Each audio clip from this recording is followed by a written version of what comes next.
8 अक्टूबर याद कर लीजिए, जब हरियाणा चुनाव के नतीजे आए थे तब प्रधानमंत्री मोदी ने बीजेपी ऑफिस में पार्टी कार्यकर्ताओं को संबोधित किया था और संबोधित करते हुए पीएम ने अर्बन नक्सल पार्टी वाला बयान दिया था।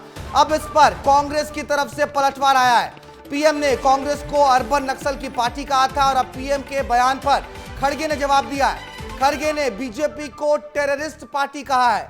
एक बहुत बड़ा बयान आया है। बीजेपी के राष्ट्रीय अध्यक्ष मल्लिकार्जुन खड़गे ने, कांग्रेस पार्टी के राष्ट्रीय अध्यक्ष मल्लिकार्जुन खड़गे ने बीजेपी पर बहुत बड़ा हमला किया है। बीजेपी को उन्होंने टेररिस्ट पार्टी करार दिया है, क्योंकि याद कर लीजिए हरियाणा चुनाव के जब नतीजे आए थे तब प्रधानमंत्री मोदी कार्यकर्ताओं को संबोधित करते हुए कांग्रेस पार्टी को अर्बन नक्सल पार्टी कह गए थे। इस पर कांग्रेस पार्टी ने नाराजगी जताई थी, बिफर गए थे तमाम नेता। सुनवाते हैं आपको क्या कुछ कहा था 8 अक्टूबर को प्रधानमंत्री मोदी ने और मल्लिकार्जुन खड़गे ने किस तरीके से इस बयान पर पलटवार किया है। चुनाव के दौरान भी ये लोग, इनको सहयोगी दल, इनके अर्बन नक्सल साथी कितनी बार कोर्ट गए, सुप्रीम कोर्ट तक गए, और किस लिए? ताकि ये लोग चुनाव आयोग की संवैधानिक निष्पक्षता पर बट्टा लगा सके। तो अर्बन नक्सल तो जो बुद्धिवादी है, प्रोग्रेसिव, उसको अर्बन नक्सल बोलना, कांग्रेस है उसको बोलना, ये उनकी आदत है। वो खुद ही क्या है बोले तो उनकी पार्टी टेररिस्ट की पार्टी है। दोनों में से कोई भी शब्द नया नहीं है। अर्बन नक्सल भी आपने कई बार प्रधानमंत्री मोदी के मुंह से सुना होगा। बीजेपी भी इसी शब्द के साथ कांग्रेस पर हमलावर रहती है, लेकिन कांग्रेस की तरफ से इस बार बहुत बड़ा हमला बोला गया है। बीजेपी को टेररिस्ट पार्टी करार दिया है मल्लिकार्जुन खड़गे ने।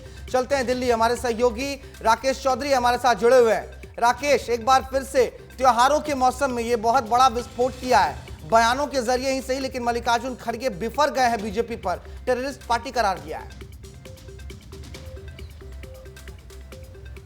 भारत एक कहावत है, आछे दिन पाछे गए हरी से किया ना हेत, अब पछताए होत क्या जब चिड़िया चुग गई खेत। हरियाणा चुनाव में पीएम मोदी ने अर्बन नक्सल बताया। उस वक्त तो कांग्रेस पार्टी के ये नेता काउंटर नहीं कर पाए।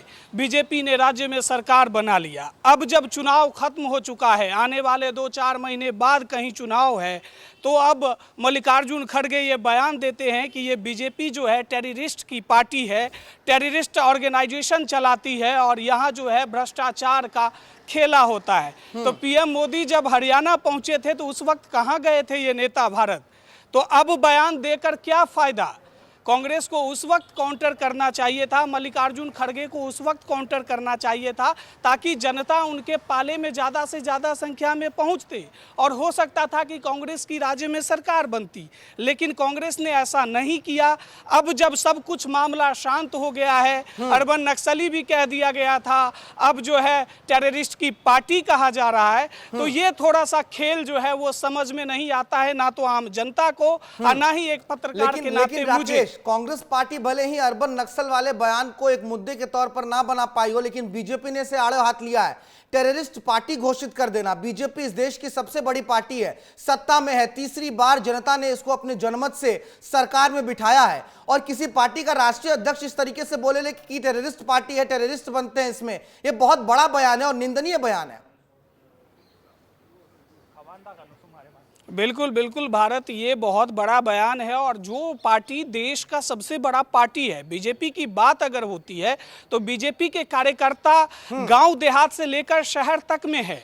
बीजेपी दुनिया की सबसे बड़ी पार्टी है और उस पार्टी पर अगर ये आरोप लगाए जाते हैं तो ये कहीं ना कहीं संवेदनशील मामला भी है। और मल्लिकार्जुन खड़गे ने जो ये आरोप लगाया, अब बीजेपी के नेता उनसे सबूत मांगेंगे कि आपने किस लिहाज से मुझे टेररिस्ट पार्टी का तगमा दिया है और टेररिस्ट पार्टी कैसे कहा है। अब जब पीएम मोदी अटैक करते हैं, अर्बन नक्सली बताते हैं, उसके पीछे वो तर्क देते हैं। लेकिन कांग्रेस अध्यक्ष ने अभी जो बयान दिया है कि बीजेपी टेररिस्ट की पार्टी है, तो कौन से टेररिस्ट है बीजेपी में, ये खोलना किसका काम है? लेकिन कांग्रेस पार्टी के अंदर जरूर टेररिस्ट और अर्बन नक्सल शब्द से तो इत्तेफाक हम भी नहीं रखते, लेकिन कुछ ना कुछ आप कह सकते हैं अराजक तत्व तो जरूर होंगे कांग्रेस पार्टी के अंदर कि लगातार चुनावों में उनको हारी मिलती जा रही है, अंदर खाने से ही हार जा रहे हैं।